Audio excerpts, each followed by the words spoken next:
देशातल्या 24 लाख विद्यार्थ्यांच्या भावनेशी खेळ करणारे, त्याचबरोबर 21 विद्यार्थ्यांच्या आत्महत्येस कारणीभूत असणारे, नीटचा पेपर फोडणारे जे कोणी गुन्हेगार असतील, या गुन्हेगारांना रोखण्यामध्ये, विद्यार्थ्यांना स्वच्छ आणि पारदर्शक पद्धतीने नीटचे पेपर देण्यासाठी परिस्थिती निर्माण करण्यामध्ये कुठेतरी कमी पडलेले आहेत.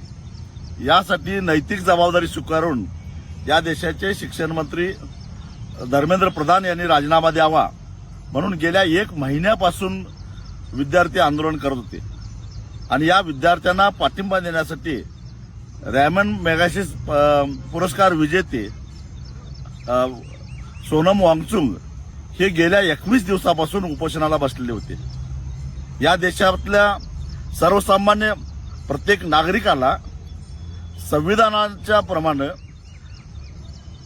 सरकारनं घेतलेला एखादा निर्णय किंवा व्यवस्थेमध्ये निर्माण झालेल्या काही त्रुटी या संदर्भामध्ये लोकशाही मार्गानं सनदशीरपणानं व्यक्त होण्याचा निश्चितच अधिकार आहे. आणि त्या अधिकाराला अनुसरून विद्यार्थी आंदोलन करत होते.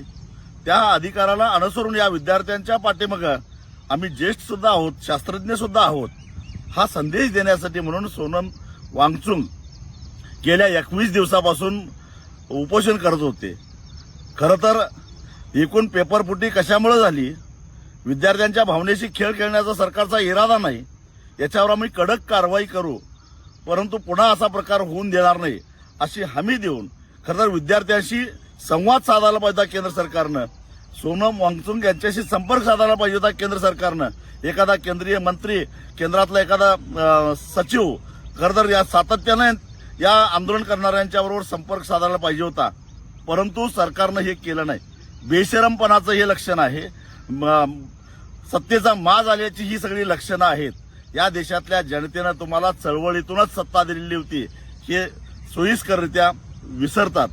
परंतु अशा पद्धतीनं जर का कोर्टाला पुढे करून शिखंडीसारखं तुम्ही जर का जन आंदोलन मोडणार असाल तर याद राखा, या देशामध्ये जसं श्रीलंकेमध्ये घडलं, बांगलादेशमध्ये घडलं, नेपाळमध्ये घडलं, तो क्षण या देशामध्ये यायला वेळ लागणार नाही.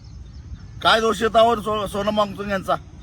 जर त्यांच्या प्रकृतीची एवढी चिंता सरकारला होती तर गेल्या 20 दिवसामध्ये सरकार काय झोपा काढत होतं का? का नाही संपर्क साधला त्यांनी? का नाही त्यांची समजूत घालण्याचा प्रयत्न केला? आणि न्याय व्यवस्थेबद्दल तरी काय बोलावं? खरं तर न्यायालयानं इतक्या तातडीनं याची दखल घेतली, परंतु हे विद्यार्थी का आंदोलन करतात? सोनम वांगचुक सारखा एक समाजसेवक ज्यानं जगभरामध्ये देशाचं नाव केलं, तो माणूस उपोषणाला का बसतो? विद्यार्थ्यांच्या मागे का उभा राहतो? याच्या मुळाशी जाण्याचा प्रयत्न कोर्टानं का नाही केला? न्याय व्यवस्थेला सुद्धा प्रश्न विचारायचा निश्चितच अधिकार आम्हाला आहे. परंतु ज्या पद्धतीनं दिल्लीतल्या महिला कुस्तीगिरांनी यौन शोषणाच्या विरोधामध्ये केलेलं आंदोलन पोलिसांच्या साह्यानं शिखंडीसारखं मोडून काढलं आणि ती चळवळ दाबली गेली, त्याच पद्धतीनं ही चळवळ दाबण्याचा प्रयत्न सरकारचा दिसतो. पण याद राखा, याच्या प्रतिक्रिया उमटल्याशिवाय राहणार नाही.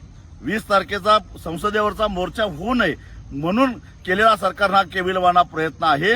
पण सरकार आगीशी खेळतंय आणि ही आग सरकारला जाळल्याशिवाय राहणार नाही, एवढाच इशारा या निमित्तानं मी देतोय.